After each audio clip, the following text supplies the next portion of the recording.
saqué de la tierra de Egipto, de casa de servidumbre. No tendrás dioses ajenos delante de mí. Nos vamos a concentrar en ese versículo. No tendrás dioses ajenos delante de mí. Oremos. Señor, que sean gratos los dichos de mi boca y las meditaciones de mi corazón. Que sean gratos los dichos de tu boca y las meditaciones de mi corazón, Señor mío y Dios mío. Oramos para que en esta mañana tu palabra corra y sea glorificada en nuestros corazones, que nos asistas por medio de tu palabra y tu espíritu y que edifiques nuestras vidas, Señor. Esto no tiene ninguna pretensión más que exponer tu palabra y que tu nombre sea honrado. Por eso oramos para que nos asistas en medio de las circunstancias, Señor, que estamos. Gracias porque sabemos que tú eres nuestro Dios, que alimentas nuestras vidas y que no nos dejas a nosotros sin ese fruto de tu palabra en nuestros corazones. Oramos por aquellas iglesias, Señor, que están reunidas hoy, que son iglesias hermanas, que están predicando tu palabra, que están instruyendo al pueblo. Oro para que tú fortalezcas cada predicador. En el nombre de Jesús, amén. He titulado el mensaje de esta mañana, Dios, prioridad sobre todas las cosas, y pertenece a la serie La Ley de la Libertad. Y quiero que nos ubiquemos nuevamente en el monte Sinaí. En el monte Sinaí, y por un momento detengámonos nuevamente en los versículos 1 y 2, donde la semana pasada estuvimos partiendo, y observemos que Dios habla y da su ley bajo un contexto específico, y es el contexto de la gracia. Y como sabemos que Dios habla y da su ley bajo el contexto de la gracia, cuando le dice en el versículo número 2 a Israel que Él los había sacado de la tierra de Egipto, de casa de servidumbre. Esto es importante entenderlo, ¿no? Porque Dios había salvado de la tiranía del imperio o del dominio de Egipto y de su emperador a Israel. Y esto simplemente es una clara ilustración de lo que nosotros como creyentes del nuevo pacto, o bajo la condición en que nos encontramos como creyentes del nuevo pacto, nosotros nos encontrábamos de la misma manera que se encontraba Israel. Israel era esclavo del faraón, entiéndase que era esclavo del diablo, y Egipto, entiéndase del mundo y del pecado. Nosotros estábamos bajo la misma condición. Nosotros éramos obviamente subyugados por el príncipe de este mundo, y sin embargo Dios nos libró del poder de las tinieblas y nos capacitó para que obedeciéramos su ley.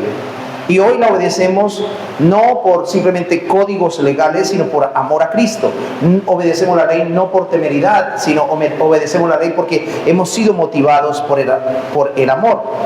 Así como Israel debía vivir a la luz de la nueva identidad como pueblo del viejo pacto, nosotros como creyentes del nuevo pacto, o también entiéndase del pacto de gracia, debemos vivir de la misma manera.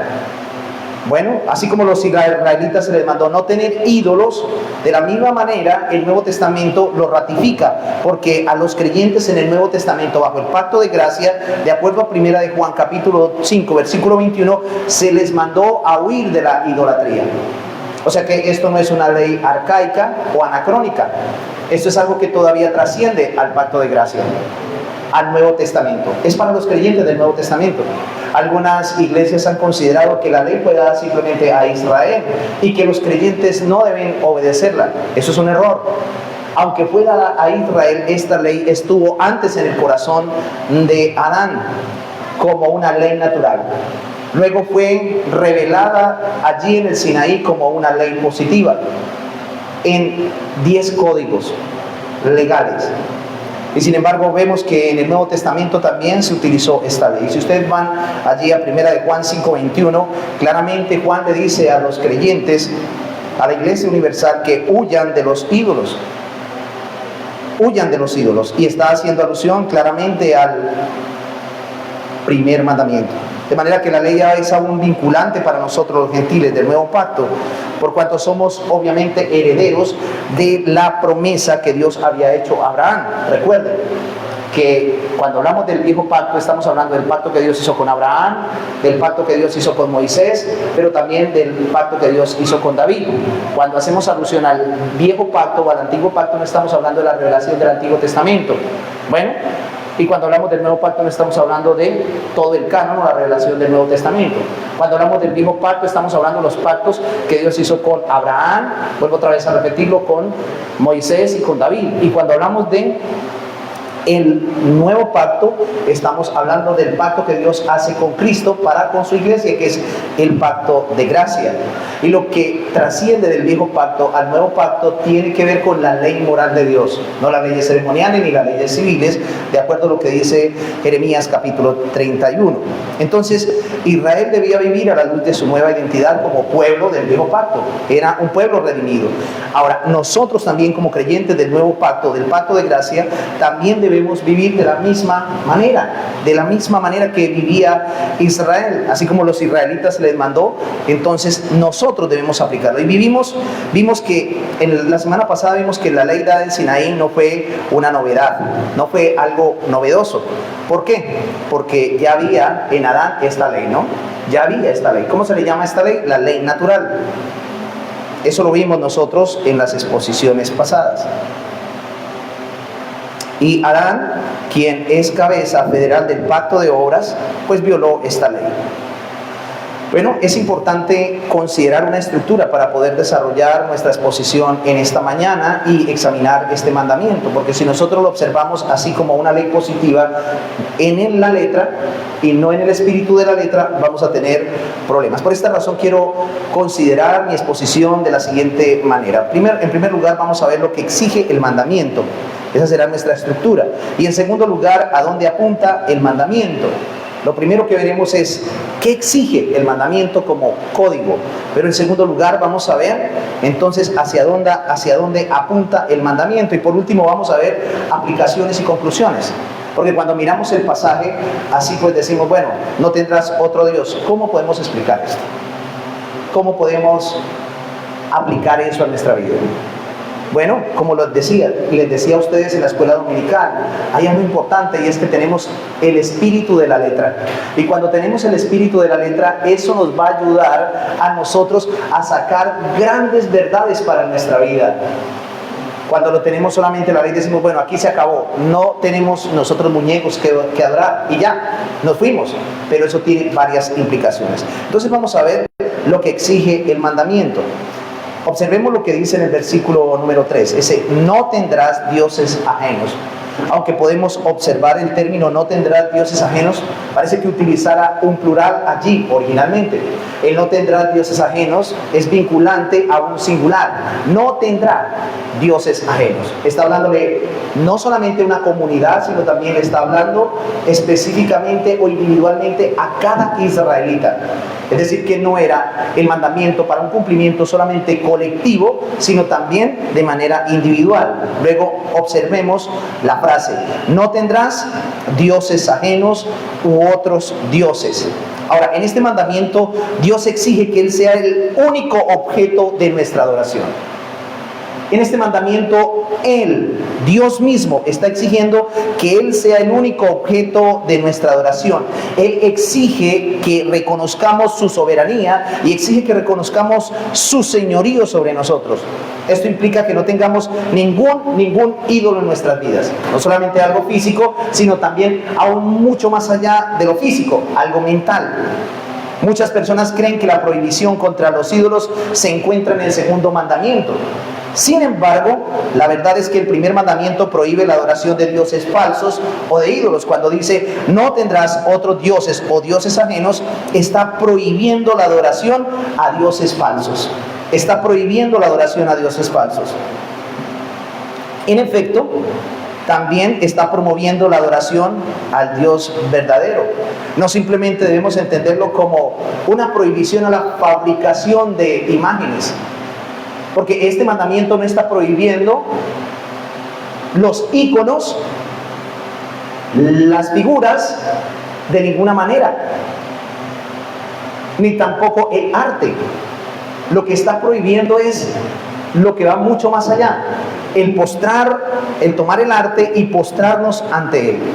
Ahora, la adoración a dioses ajenos es idolatría, y la adoración de dichos dioses incluye también la adoración de los dioses paganos. en la historia de la humanidad, o más bien en sus orígenes, como lo es también en la actualidad, los dioses paganos fueron invención de la mente humana. Vuelvo otra vez a repetir eso, en la historia de la humanidad, o más bien en sus orígenes, como lo es también en la actualidad, los dioses paganos fueron invención de la mente humana o fruto de la inspiración satánica. Dioses que tomaron el lugar del Señor, del Dios verdadero. El apóstol Pablo dice respecto a esto lo siguiente, allí en Romanos capítulo número 1, el versículo 23. Y dice, y cambiaron la gloria del Dios incorruptible en semejanza de imagen de hombre corruptible, de aves, de cuadrúpedos y de reptiles. Observemos cómo fueron de atrevidos los hombres en sus primeras generaciones. El apóstol Pablo dice que ellos se atrevieron a cambiar la gloria del Dios que es incorruptible y hacer figuras para poder adorar. Cambiaron la adoración, crearon sus propios ídolos. Entonces Pablo nos dice que la humanidad de manera deliberada o voluntaria ha decidido cambiar la verdad de Dios en este pasaje. ¿Pero por qué?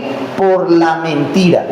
Y esta verdad no simplemente está hablando de la doctrina, sino está hablando de la adoración, la mentira. Cuando se habla de la mentira, está hablando de la fabricación de ídolos o invención de dioses. Y todo esto nos muestra, como lo decía el reformador Juan Calvino, lo siguiente. Juan Calvino decía respecto a la formación de ídolos en el hombre, que el corazón del hombre es una fábrica de ídolos.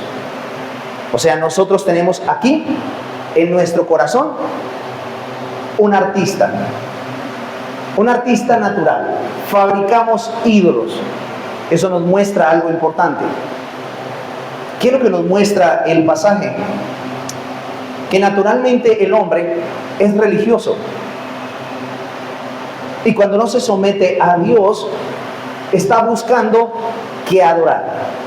Cuando Calvino hablaba esto, meditaba por un momento y pensaba en el dote artístico que tenemos dentro. Un dote artístico no dado por Dios, sino como consecuencia del pecado, de crear ídolos tangibles y a la vez intangibles.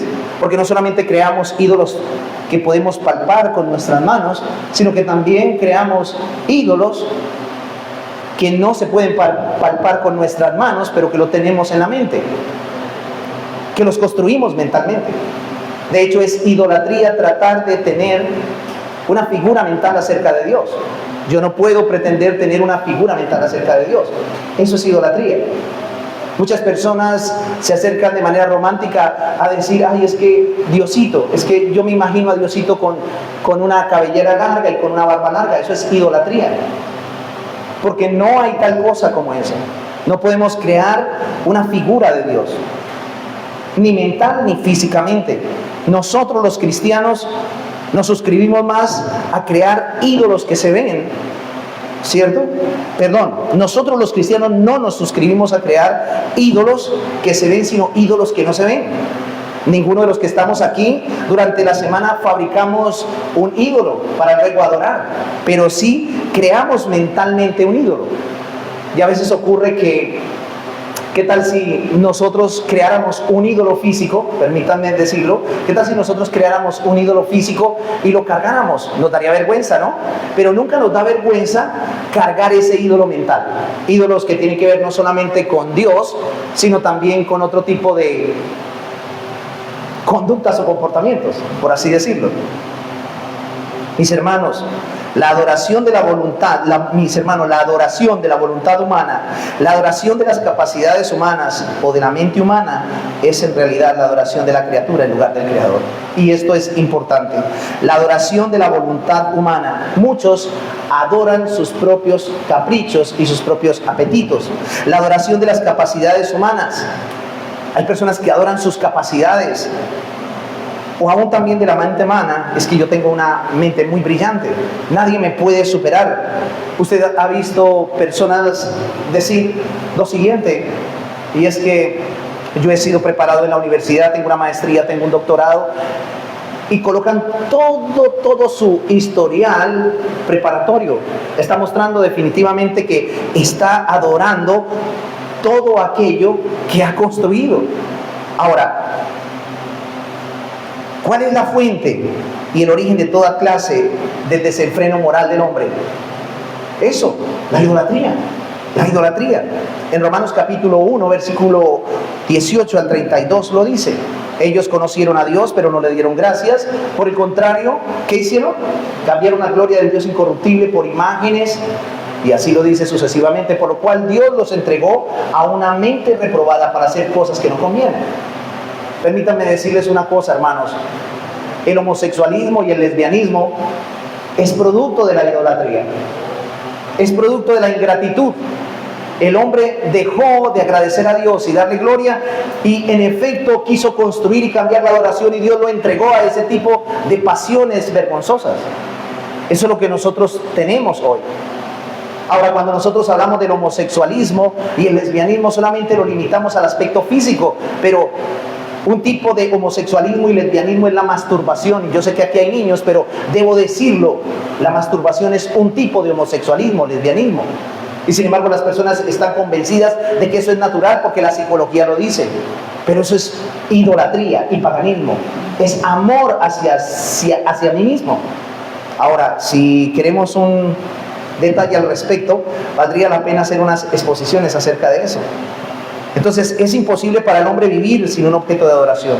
Ninguno de los que estamos aquí puede vivir sin un objeto de adoración. Y cuando no quieren adorar al Dios verdadero, ¿qué hace el hombre? Se inventa un Dios a su manera. Un Dios a su manera que pueda ser manipulado. Que pueda ser manipulado. Y todos los que no adoran al Dios verdadero inventan un Dios falso, que es muy semejante a ellos, que no les dice absolutamente nada. Que no les dice absolutamente nada. Adoran a un Dios que les permite vivir en pecado y hacer lo que quieren. A fin de cuentas, cada ser humano tiene un Dios, y la vida del hombre es un reflejo del carácter y la naturaleza de su Dios. Entonces podemos definir los dioses falsos como todo aquello que ocupa el lugar del Dios verdadero. Eso es un Dios falso. Un Dios falso es todo aquello que ocupa el lugar del Dios verdadero. Entonces el primer mandamiento junto con el segundo no solo prohíben lo que hacen las religiones paganas, es decir, la postración del hombre ante un muñeco de oro o plata, sino que también prohíbe toda clase de dioses falsos. Prohíbe la adoración de todos los dioses. Nosotros podemos ver ídolos religiosos, ídolos materiales, ídolos emocionales, ídolos intelectuales, ídolos sensuales, entre otros. Por ejemplo, el apóstol Pablo en Colosenses capítulo 3, versículo 5 dice que la avaricia es idolatría. La avaricia es idolatría, eso es un ídolo. El deseo por poseerlo todo, eso es un ídolo. En 2 Timoteo 3:4 vamos a mirar el carácter de los últimos tiempos. Dice que los hombres serán amadores de sí mismos, vanagloriosos, soberbios, desobedientes a los padres, ingratos, impíos, sin afecto natural, calumniadores, intemperantes, aborrecedores de lo bueno. Pero me gusta lo que Pablo dice ya en el versículo 4 al finalizar, que tiene que ver con la idolatría. Dice que serán amadores de los deleites más que de Dios. Y eso es lo que tenemos nosotros en la iglesia. Amadores de los placeres más que de Dios. Por lo tanto, el placer es un ídolo, y por lo tanto, aquel que no controla sus pasiones o sus placeres es un idólatra. Si usted hace lo que su corazón le dicta y no lo que Dios dice, es un idólatra. En Filipenses capítulo 3, versículo 18, Pablo habla de el vientre como un Dios. Filipenses capítulo 3, versículo 18 al 19, cuando Pablo dice cuyo Dios es su vientre, ¿a qué se está refiriendo Pablo en este pasaje? Se está refiriendo a los apetitos naturales del cuerpo como ídolos. Y cuando vemos nosotros esto en nuestras vidas, cuando no tenemos control en el dinero, cuando no tenemos control en la comida, cuando no tenemos aún control en el sueño, entre otras cosas. Entonces podemos definir los dioses falsos como cualquier cosa a la cual le damos nuestros afectos. Eso es un Dios falso. Cualquier cosa que nosotros le damos nuestros afectos. Eso es un Dios falso. Es que yo no puedo vivir sin mi esposo. No sé qué haría si mi esposo se llega a morir. Eso es idolatría. No sé qué hacer si mi esposa se llega a morir. Eso es idolatría. Vuelvo otra vez a decirles esto para que lo tengan presente. Podemos definir los dioses falsos como cualquier cosa a la cual damos nuestros afectos y nuestra adoración. No solamente nuestros afectos, sino también nuestra adoración. Cualquier cosa que impide o disminuye nuestra adoración y servicio para el Señor. Eso es idolatría. Todo lo que le impide a usted y disminuye la adoración tanto privada como pública y el servicio tanto privado como público, eso es idolatría.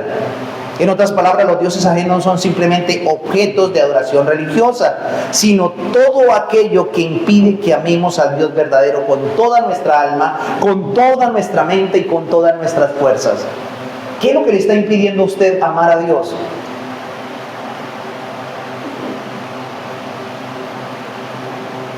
Si nosotros nos damos cuenta, lo que exige el mandamiento no es algo como muy somero, es bien amplio.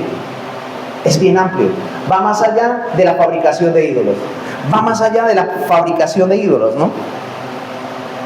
Ahora, para ir cerrando nuestro punto sobre lo que exige el mandamiento, respondamos, ¿qué significa entonces no tener dioses ajenos delante de mí? ¿Qué significa? Y usted pudiera responder, pues, no crear ídolos. Más que eso, significa que ninguna persona, ni cosa, ni ideología, ni propósito debe interponerse entre Dios y usted. Eso significa. En Mateo 6:24, si quiere vayan conmigo allá. El Señor Jesucristo dijo, ninguno puede servir a dos señores. Ninguno. ¿Por qué? Porque aborrecerá al uno y amará al otro. O se llegará al uno y menospreciará al otro. Y luego dice, no podéis servir a Dios y al mismo tiempo a Mamón. No podéis servir a Dios y al mismo tiempo a la riqueza, dice su Biblia, ¿no? ¿Qué estaba explicando Cristo aquí? Cristo estaba explicando el significado del primer mandamiento. Y aquí, ¿cuál es el ídolo? ¿Qué puedo yo hacer de un ídolo? No solamente una imagen, el dinero, lo material. Mamón es el término que utiliza el original. ¿Mamón qué representa? ¿Limitadamente el dinero? No, Mamón representa los tesoros terrenales en cualquier forma que existan. También en el mismo pasaje nos exhorta, allí en Mateo 6:19, para que lo vean. Nos exhorta a no hacernos tesoros en la tierra. Ahora, eso no quiere decir que yo no debo trabajar y que no pueda tener riquezas y que no pueda tener una casa. No. La situación es que eso sea el centro. Recuerdan que Jesús hizo una gran cena e invitó a muchos. ¿Y qué pasó con estos individuos? Empezaron a excusarse. Uno de ellos dijo, tengo 5 yuntas de bueyes que tengo que ir a revisarlos. Por lo tanto, el Señor debe esperar. Allí hay un estorbo. Otro ídolo, acabo de casarme. Y como acabo de casarme, pues no tengo tiempo porque estoy en luna de miel. Esa es su prioridad. Entonces, ahí hay un estorbo. Eso es un ídolo. Cuando nosotros miramos aquí en Mateo capítulo 6, versículo 19, quiero que observe la palabra tesoros que Jesús está utilizando. La palabra tesoros se refiere a las cosas que estimamos, a las cosas que no son preciosas, incluso las cosas que hemos atesorado como posesiones de gran valor, las cosas en que confiamos en forma indebida, las cosas mundanas en que nos deleitamos en forma excesiva. Eso son tesoros. Ahora, aquí habla de tesoros, pero agrega tesoros terrenales. Tesoros terrenales. Ahora, el problema no está en las cosas. Esto es importante, ¿no? ¿El problema en dónde está? En el corazón. El problema no está en el dinero.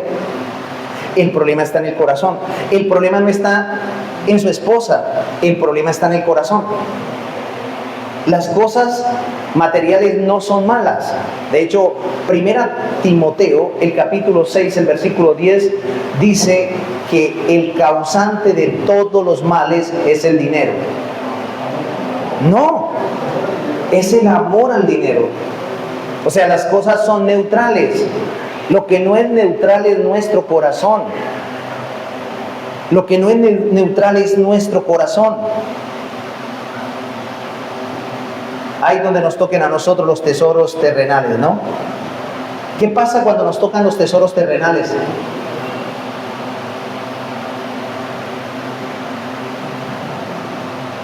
No importa, pero yo tengo que tratar de defenderlo a capa y espada.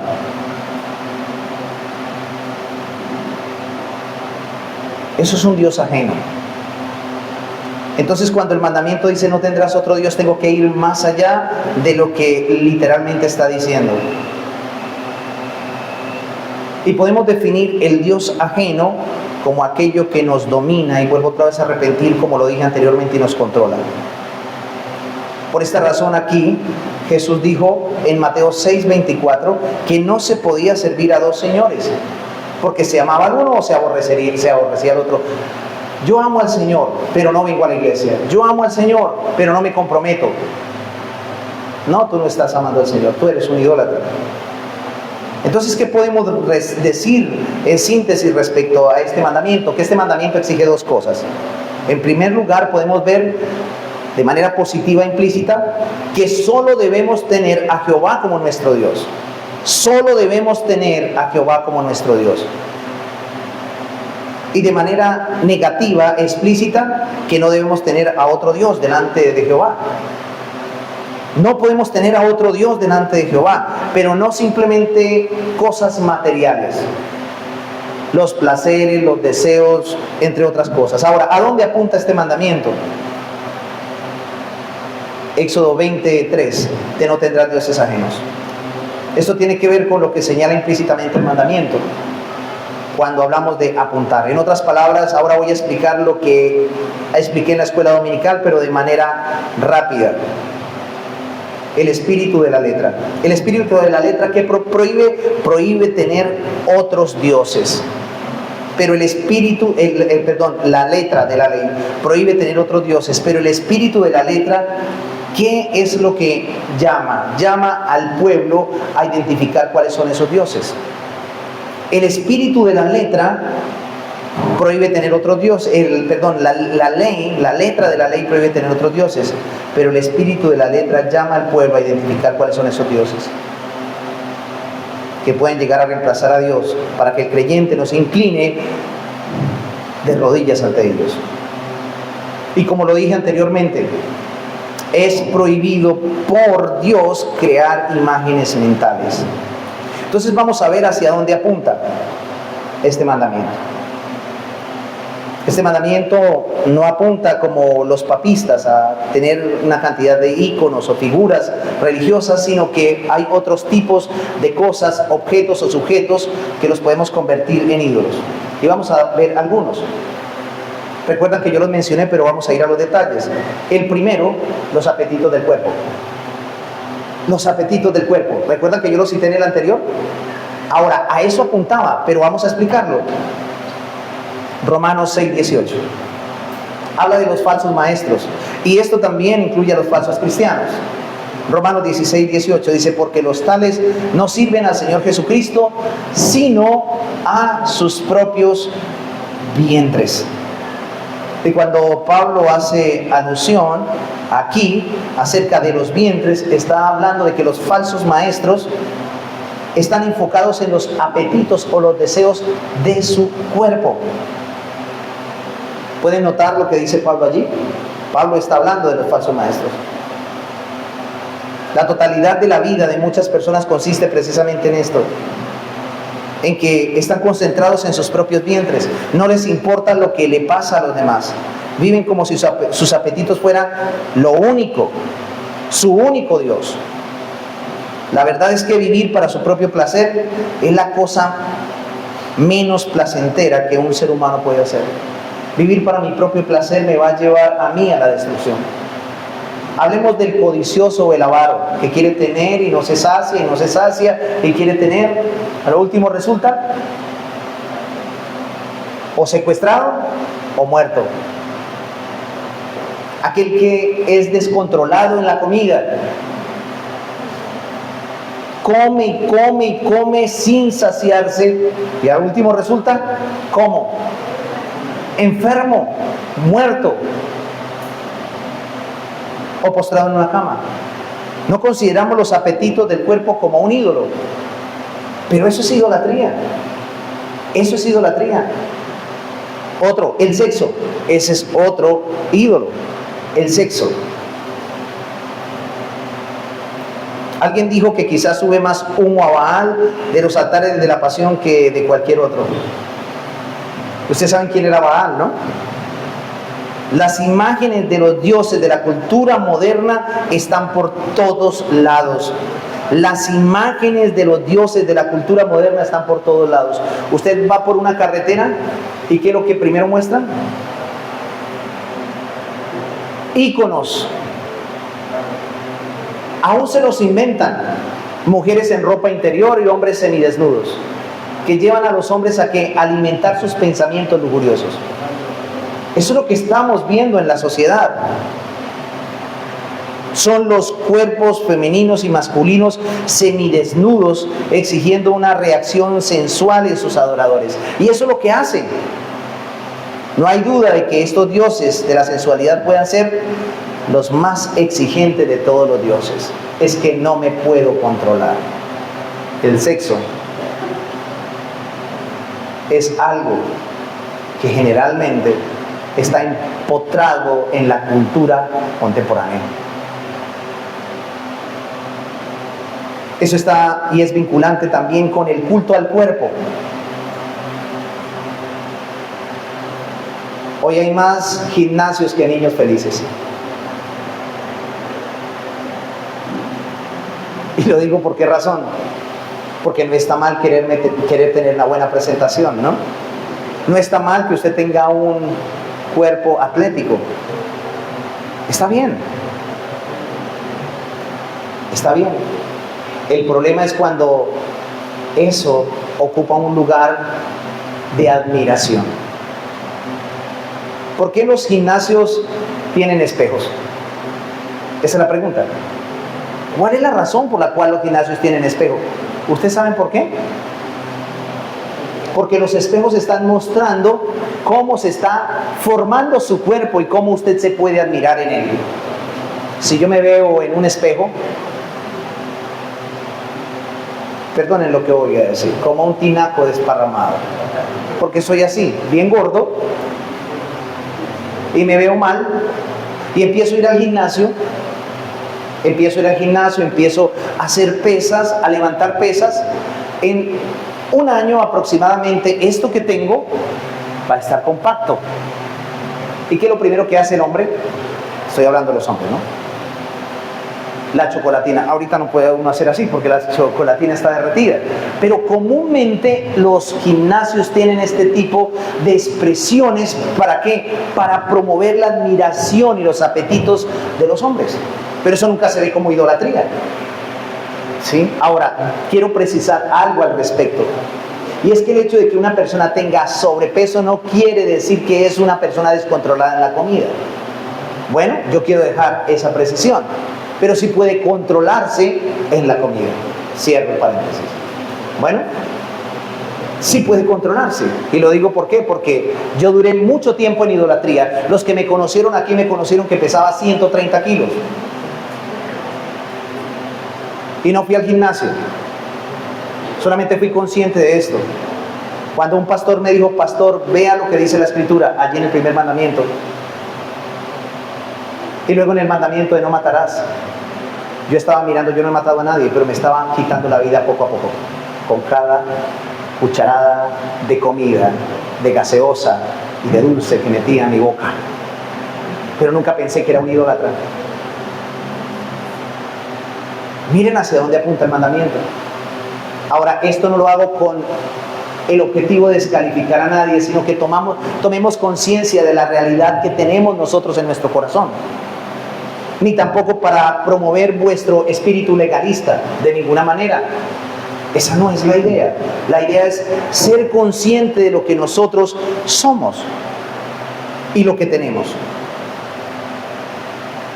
¿Qué tal si ustedes me ven con una imagen de cuál es la Virgen o el santo de aquí, de Cúcuta? Ahí cada pueblo tiene como un patrono. ¿No tienen ustedes? No les escuché. San José. Ah, San José. Pero no me regañen. San José. Y ustedes me ven con San José salir por las calles. ¿Qué van a decir? Que soy un idólatra. Legalistamente me señalarían como un pagano. Pero mire que no nos atrevemos a señalarnos como paganos cuando cargamos todo este tipo de ídolos en nuestro corazón. Estamos fabricando ídolos continuamente. Los apetitos del cuerpo, el sexo, la admiración personal, la figura estética. Y con esto no les voy a, como lo decía anteriormente, no estoy descalificando a los que van al gimnasio. Síganlo haciendo, pero no porque usted se vea bien a ver a quién conquista, sino porque usted está honrando a Dios, cuidando de su cuerpo. ¿Qué otro ídolo? El dinero, ¿no? Pero específicamente lo hacemos ídolo, no porque el dinero sea un ídolo. En Mateo 6:24, ¿qué dice? No podréis servir a Dios y a las riquezas. Pero esto debe ser claramente ampliado con el texto que vimos o que yo les cité a ustedes de 1 Timoteo capítulo 6. ¿Qué dice 1 Timoteo capítulo 6? Que el amor al dinero es el causante de todos los males, no el dinero. Sin embargo, el dinero es un objeto que puede motivar nuestro corazón o puede sacar de nuestro corazón, obviamente, ese tipo de adoración. La mayoría de las personas confían en el dinero más que en cualquier otra cosa. Mire, ¿por qué no viene usted a la iglesia? Porque no tengo dinero. Pero el otro día se va para el trabajo y busca dinero.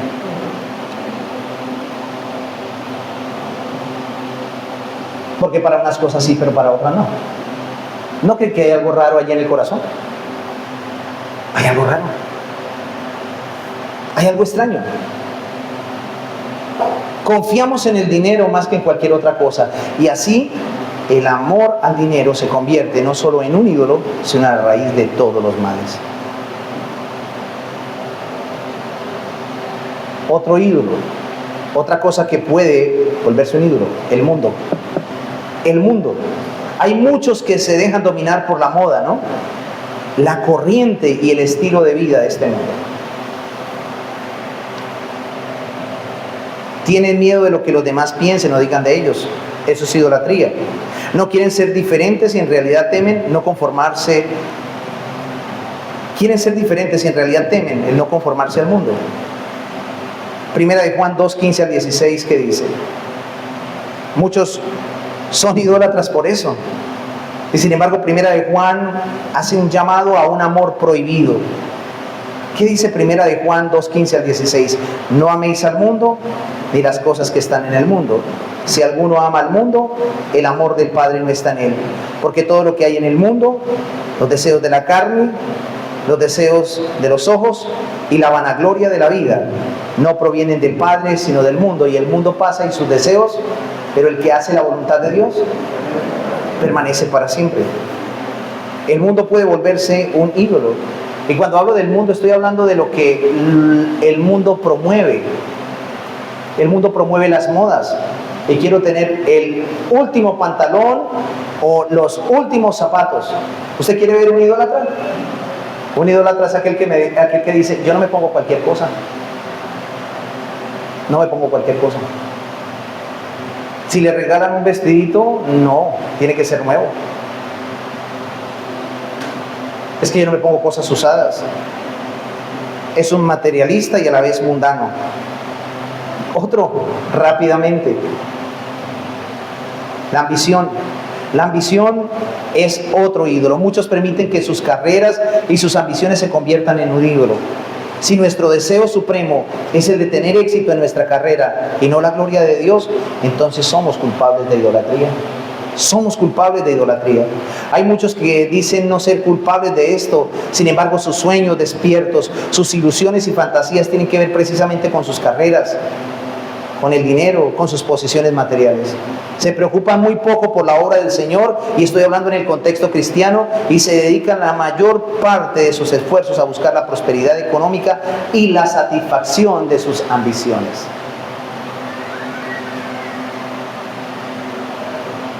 Hay otro que es muy común dentro de los cristianos, y es la familia. Ese puede volverse un ídolo. Existen muchas personas que son manipuladas y controladas por sus familias. Inclusive algunos creyentes se dejan dominar por la influencia de sus padres inconversos y sus familiares. Y reflexionaba en esto. Estar aquí en Cúcuta es una bendición para nosotros. Pero hay algo que nosotros tenemos ahorita en esta etapa como esposos con mi esposa, y es un nieto. Es un nieto. Y usted sabe que cuando los niños empiezan a crecer y empiezan a caminar y empiezan a correr y empiezan a hablar, los que son abuelos me entienden, entonces uno como que se derrite.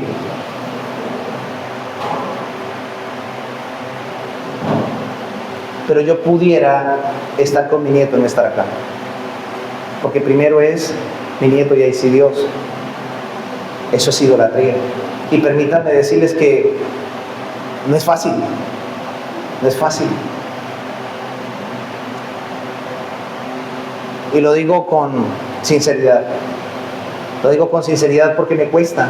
Yo tengo mi nieto que es como el niño que tiene el hermano Jason. Y apenas me ve, ¡tata! Ahora, ¿y cuándo vienes? A la abuela. No deja uno de sentir cosas extrañas. ¿Qué pasa el día que Dios lo pueda quitar de este mundo? Ahí está el problema. Les confieso algo, pero no se lo vayan a decir a nadie. Me incliné a ser idólatra, porque parece que no podía vivir sin mi nieto. ¿Usted es pastor? Sí. La familia puede volverse en un ídolo. Escuche lo siguiente. Este domingo no pude ir a la iglesia porque llegó mi mamá, o porque llegó mi esposa, o porque llegó mi tío.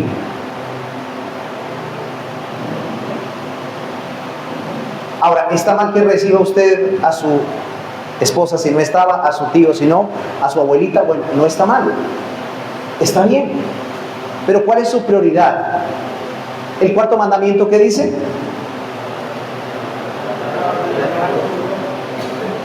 ¿Qué dice el cuarto mandamiento? No lo escuché bien. Por allá se escuchó, por aquí no. Que hay que guardar el día de reposo cristiano. Pero no. Eso es ley. Sí, claro, ahora no es poner una carga. Es que Dios es tu deleite, y porque Dios es tu reposo, por eso reposas. Y ha pasado. Mi mamá me dice lo siguiente: yo no lo voy a visitar a usted el domingo porque aunque usted esté descansando, usted no me va a recibir. No, venga el lunes y yo la recibo, venga el martes y yo la recibo, venga el miércoles y yo la recibo, pero el día del Señor no. No porque sea una ley, sino porque para mí es un deleite poder estar adorando en la presencia del Señor. Porque hay un principio: no tendrás otro Dios aparte de mí. O sea, uno lleva al otro. Pero una familia puede ser, o mi corazón puede inclinarse para que mi familia sea un ídolo. ¿Qué dice Cristo en Lucas 14:26?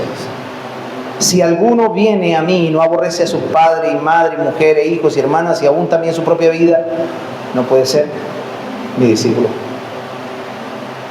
¿Entienden lo que Jesús está diciendo allí en este pasaje? ¿Entienden el término aborrecer? No es desechar, no es odiar, es amar menos. Es amar más a Dios y tener a nuestra familia en segundo lugar. Pero si tu familia, tu esposo, tu cónyuge, tus hijos, tus nietos, tus abuelos y todos tus familiares ocupan la prioridad de tu corazón, tú eres un idólatra pagano. Eres un idólatra. Y el problema, vuelvo otra vez y digo, no está en las personas, está en el corazón. ¿Ve hacia dónde apunta? Vuelvo otra vez a leer allí Lucas 14:26. Si alguno, Jesús está poniendo un estándar alto para el discipulado, ¿no? Si alguno viene a mí y no aborrece a su padre y madre, mujer e hijos y hermanas, y aún también su propia vida o su propio ego, no puede ser mi discípulo. Qué gran estándar. Pero cuando yo veo el mandamiento es: no te harás una imagen. Pero vea el mandamiento hacia dónde apunta. El otro, el yo. Ese es otro ídolo. Quizás la cosa más común a la cual damos prioridad por encima de Dios es algo que conocemos como el egoísmo, el yo, el yoísmo. Muchos se adoran a sí mismos con todo su corazón, con todas sus fuerzas y con toda su mente, y se sirven solamente a ellos. Su propia voluntad, deseos y sueños tienen el primer lugar en su vida. Entonces es fácil ver que cualquier posesión, relación, circunstancia o persona puede convertirse en un ídolo. Y debemos entender el hecho de que ningún ídolo terrenal está contento, y lo voy a utilizar esta figura, que es una figura, hasta que nos domine totalmente. Nadie puede servir, vuelvo otra vez a repetir las palabras de Cristo, a Dios y a sus ídolos. Entonces esto nos lleva a comentar la siguiente frase del mandamiento, como ya lo hicimos con la primera, que era no tener dioses ajenos. La segunda es delante de mí, ¿no? La segunda es delante de mí. ¿No tendrás dioses? Ahora, ¿la segunda cuál es? Delante de mí. ¿Y qué quiere decir esto? Esta frase delante de mí, esta frase quiere decir en mi presencia, delante de mis ojos. Entonces lo que el Señor está diciendo es: no tengas otro Dios delante de mis ojos. No solamente físico, sino también mental. No tengas otro Dios delante de mí, está diciendo el Señor, delante de mis ojos. ¿Qué es lo que quiere Dios? Que nos deshagamos de todo tipo de ídolos hoy. De todo tipo de ídolos.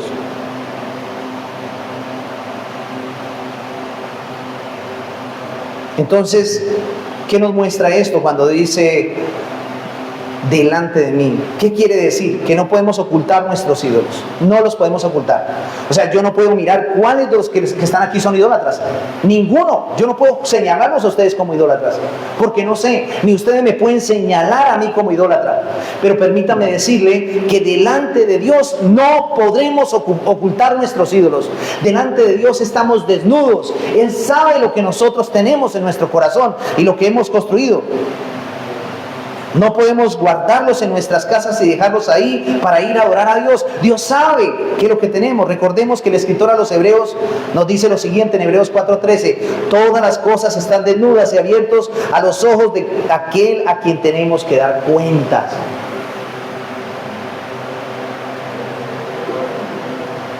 Todas las cosas. ¿Usted se siente reprendido hoy?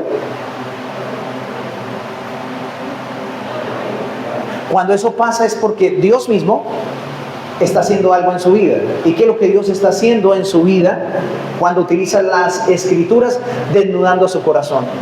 Y simplemente le está diciendo a usted: sí, no tendrás otro Dios delante de mis ojos, porque yo sé cuál es tu Dios.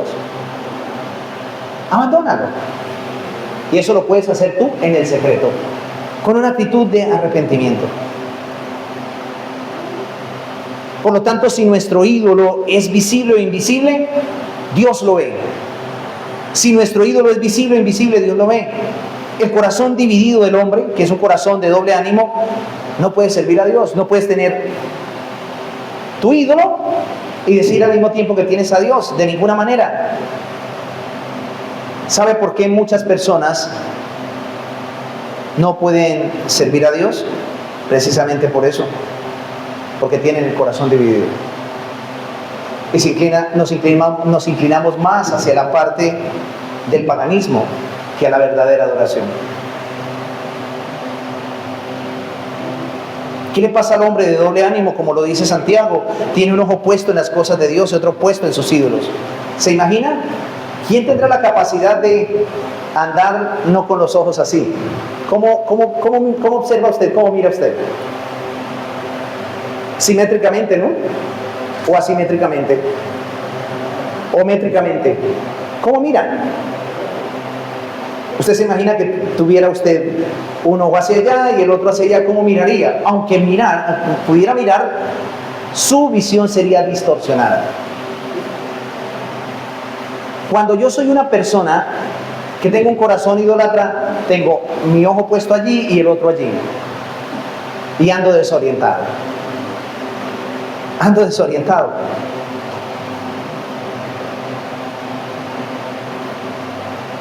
No puedo ver con claridad. Entonces aquel que tiene doble ánimo ve a Dios por un lado, ¿sí? Y al otro por el otro, no, de ninguna manera. No puede ver a ninguno de los dos con claridad. Ni le sirve a su ídolo, ni le sirve a Dios. Mis hermanos, hay algo. Este mandamiento nos muestra claramente que nuestro Dios es celoso. Nuestro Dios es celoso y no aceptará la adoración a medias. Él quiere todo de nosotros. No permitirá que ningún ídolo ocupe una parte de nuestro corazón. El mundo religioso está lleno de personas que quieren servir a Dios los domingos y a sus ídolos entre semana. Quieren servir a Dios a su conveniencia, pero el Dios verdadero no permite que se le sirva así. Amigos y hermanos, el amor de Dios es un amor celoso. El amor de Dios es un amor celoso. ¿Qué dice Éxodo 25? Miren lo que dice Éxodo 25. Dice, no te inclinarás a ellas, ni las honrarás. Está hablando de las imágenes. De manera literal, la letra de la ley. No te inclinarás a ellas ni las honrarás. ¿Por qué? ¿Qué dice el texto? Porque yo soy Jehová, tu Dios, fuerte, celoso, que visito la maldad de los padres sobre los hijos hasta la tercera y cuarta generación de los que me aborrecen. Y allí en Éxodo 34:14 también se identifica a Dios como un Dios celoso. Vea lo que dice, porque no te has de inclinar a Dios ajeno. Allí lo dice, que Jehová, cuyo nombre es Dios celoso. Dios celoso. Éxodo 34:14. Ahora, yo quiero explicar algo respecto al celo de Dios. Esto no se refiere a un celo vicioso, sino a un celo que nace de proteger una relación de amor. No es un celo vicioso, es decir, una relación de amor verdadero. Este celo es el fruto del amor conyugal y se manifiesta principalmente en la relación matrimonial, ¿no? Ahora, la relación matrimonial exige una lealtad y una fidelidad absoluta. ¿Y nosotros qué somos? La esposa del Cordero, ¿no? Nosotros somos la esposa del Cordero. Y Él quiere que nosotros seamos leales. Él es celoso. Es por ello que el adulterio es uno de los pecados más graves, porque se trata del quebrantamiento de la relación más íntima que existe sobre la faz de la tierra. En Santiago capítulo 4, versículo 4, el mismo Santiago se dirige a los que estaban en la dispersión y les dice: adúlteros y adúlteras, ¿no sabéis que la amistad con el mundo es enemistad contra Dios? Infieles. No estoy diciendo lo de ustedes, solamente en el contexto de Santiago. La infidelidad no solamente es el quebrantamiento de los votos y los compromisos y las promesas del matrimonio, sino que significa la destrucción de una relación. Cuando usted es idólatra, piense en el matrimonio. ¿Qué tal si usted se casa y su cónyuge le es infiel? Ahora, Dios no tiene pasiones como las nuestras, ¿no? ¿Cómo son las pasiones de Dios? Dios no tiene pasiones como las nuestras. Que Dios se mueve por las circunstancias, no. Sin embargo, afectamos nuestra relación con Dios. Por eso es que Pablo presenta la relación entre la iglesia y Cristo, lo vincula con el matrimonio. Entonces, cuando vemos nosotros en el mandamiento, no tendrás dioses ajenos delante de mí, es importante que reflexionemos en el versículo número 5. Él es celoso, es celoso. El celo de Dios está directamente relacionado con el amor de Dios por su pueblo. Eso es el amor de Dios por su pueblo, es una manifestación del amor de Dios. Y en la Biblia Dios habla a sí mismo como casado, ¿no? Yo me desposé con Israel, dice la Biblia, ¿no?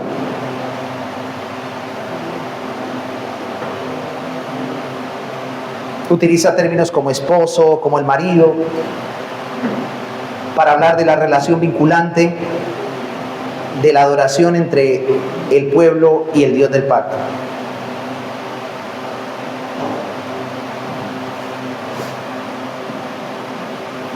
Si nosotros nos ubicamos en el contexto del pasaje aquí en el versículo 3, el amor celoso de Dios exigía de los israelitas una lealtad y una fidelidad absoluta, es decir, amor puro, un amor de entrega total al Señor.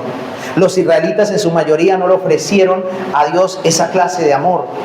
Él les habló y al poquito tiempo levantaron un ídolo para adorar. ¿Lo recuerdan ustedes?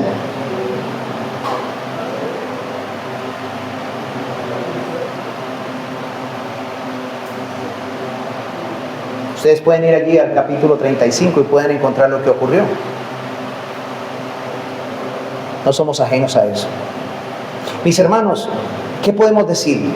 Dios nos ama tanto que su intenso deseo para nuestro bienestar solo puede ser comparado con un anhelo celoso. Nos ama tanto que no se dará por vencido. Por lo tanto, la infidelidad o la falta de amor en nosotros le provocará celos. La amistad del mundo es considerada como una enemistad en contra de él, como lo dije anteriormente. Mis hermanos, el amor de Dios no es indulgente, débil, indiferente ante el pecado. En su amor santo, Dios aborrece cualquier cosa que le haga daño a sus escogidos. Y la idolatría es algo que le hace daño a sus escogidos. ¿Qué podemos aplicar al respecto? ¿Y qué podemos concluir? Pregunta, ¿qué significa entonces que Dios sea la prioridad sobre todas las cosas? O también, ¿qué significa que Dios sea nuestro Dios? ¿Qué significa? En sentido positivo significa que Dios nos quiere a nosotros y quiere nuestros corazones. Dios nos quiere a nosotros y quiere nuestros corazones. Si Dios tiene el corazón de uno, entonces tiene la persona completa. Si Dios tiene su corazón, lo tiene usted completamente. Dios no estará contento con menos, hermano. Él nos quiere a nosotros y exige que le amemos de todo corazón. ¿Recuerdan ustedes las palabras de Cristo en Mateo capítulo 22, versículo 36 y 37? Cuando un hombre preguntó, maestro, ¿cuál es el mandamiento más grande de la ley? ¿Lo recuerdan? ¿Y qué le responde Jesús? ¿Qué le responde Jesús? Amarás al Señor tu Dios de todo tu corazón, de toda tu alma y con toda tu mente. Ese es el primer grande mandamiento. Y ese mandamiento resume los 4 primeros mandamientos. Entonces, este mandamiento encierra todo lo que significa tener a Dios como nuestro Dios. Ahora, para tener al Señor como nuestro Dios tenemos que, como creyentes, escuchen bien lo que voy a decir, como creyentes tenemos que escogerlo a Él. Determinar hoy escoger a Dios como nuestro Dios. No estoy hablando para salvación de ninguna manera, porque ya Él nos escogió a nosotros. Ahora nos toca a nosotros tomar la determinación en el ejercicio de la libre voluntad, escogerlo a Él, reconocer su soberanía y su señorío sobre nosotros. En palabras del Nuevo Testamento, tenemos que pertenecerle a Él, estar unidos a Él. Recuerda que Él dijo que separados de Él no podemos hacer nada. ¿Y cómo comienza esa unión con Él? Con el arrepentimiento del pecado y la sumisión de nuestros corazones al señorío de Cristo. Es hoy que tenemos que unir nuestros corazones a Él. Al arrepentirnos de nuestros pecados y al entregarnos a Cristo, renunciamos para siempre a todos nuestros ídolos y a todos los dioses ajenos de cualquier tipo o clase que sean. Por eso esta es la salida para la idolatría. Es decir, no más, de aquí en adelante la prioridad es Dios. No mi trabajo, no mi familia, no las cosas de este mundo. Dios. Eso suena duro, ¿no? Eso significa que entregamos nuestros corazones al Señor para servirle, como el apóstol Pablo dijo a los tesalonicenses. Vea, yo quiero que vean conmigo este texto. Primero Tesalonicenses 1:9. ¿Y cómo os convertisteis de los ídolos para servir al Dios vivo y verdadero? ¿Quieren mirar el lenguaje del apóstol Pablo en este pasaje? Los tesalonicenses se habían convertido. La conversión tiene dos elementos importantes, que son el arrepentimiento y la fe. Esos son dos elementos importantes de la conversión. Aquí dice que los tesalonicenses se habían convertido de los ídolos a Dios. Habían hecho un giro de ¿cuánto? Habían dejado la idolatría. ¿Y qué habían sustituido? ¿Cuál es la evidencia de que ellos se han vuelto de los ídolos a Dios? De acuerdo a lo que dice el texto, la palabra servir. Para servir al Dios vivo y verdadero. Permítanme decirles algo para reflexionar. La inutilidad de muchos creyentes tiene que ver porque su corazón está cargado de ídolos. ¿Por qué no servimos en la iglesia? ¿Porque es que no me dejan? No, porque mi corazón está cargado de ídolos y no me dejan servir.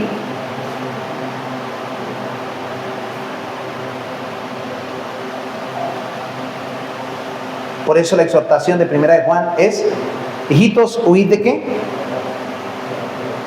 De los ídolos.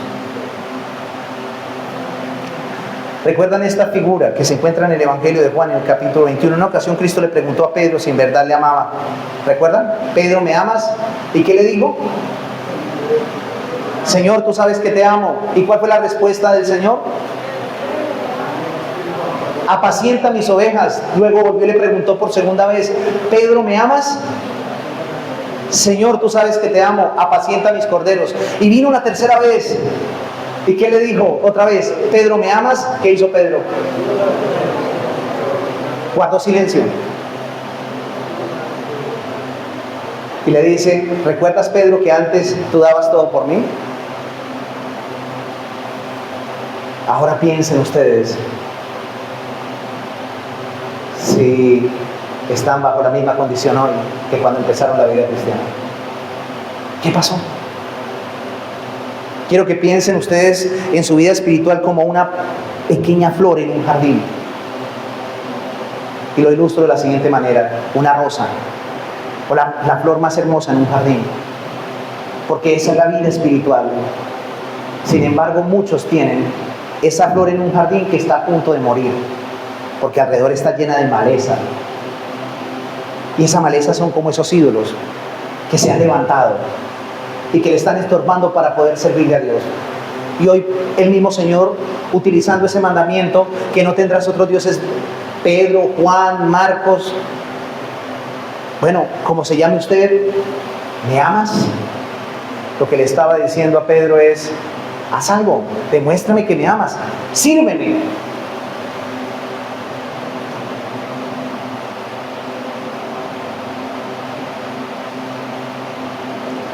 En Apocalipsis 2, 4 al 5, y con esto termino, Cristo dijo a la iglesia de Éfeso lo siguiente: pero tengo contra ti que has dejado tu primer amor. ¿Y sabe qué es dejar el primer amor? Tener a un Dios que no sea el Dios verdadero. Leámoslo para terminar. Póngase en pie. Cristo es la mayor expresión del amor de Dios. Apocalipsis capítulo 2.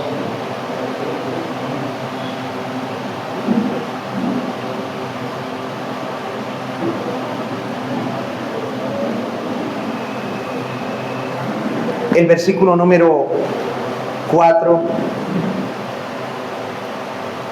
y 5. Pero tengo contra ti que has dejado tu primer amor. Esa es una exhortación y una confrontación a una iglesia. Le dice el versículo número 5: recuerda por tanto de dónde has caído y arrepiéntete y haz las primeras obras, pues si no, vendré pronto a ti, quitaré tu candelero de su lugar si no te hubieres arrepentido.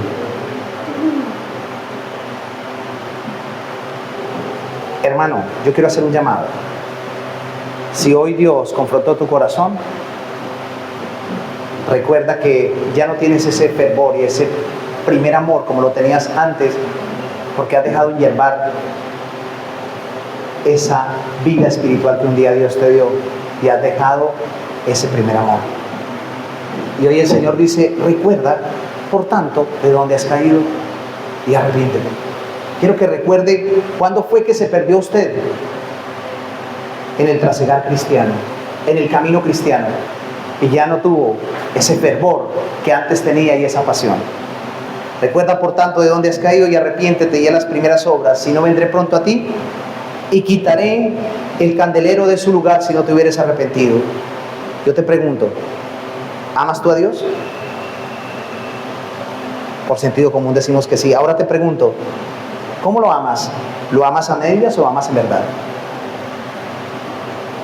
Muchos serán condenados en el día del juicio por no haber amado a Dios con sinceridad. Es por esto que el apóstol escribió en 1 Corintios 16:22, el que no amare al Señor Jesucristo sea maldito. Anatema. Ese término anatema significa condenado al infierno. Y siento dolor, porque muchas personas van a ir engañadas al infierno creyendo que aman a Dios, pero en realidad no lo están amando. Que Dios nos ayude a mirar a Cristo, la belleza de Cristo, para que de esta manera volvamos a despertar esa chispa del primer amor, quitando todo tipo de ídolos que tenemos en el camino y en nuestro corazón. Oremos.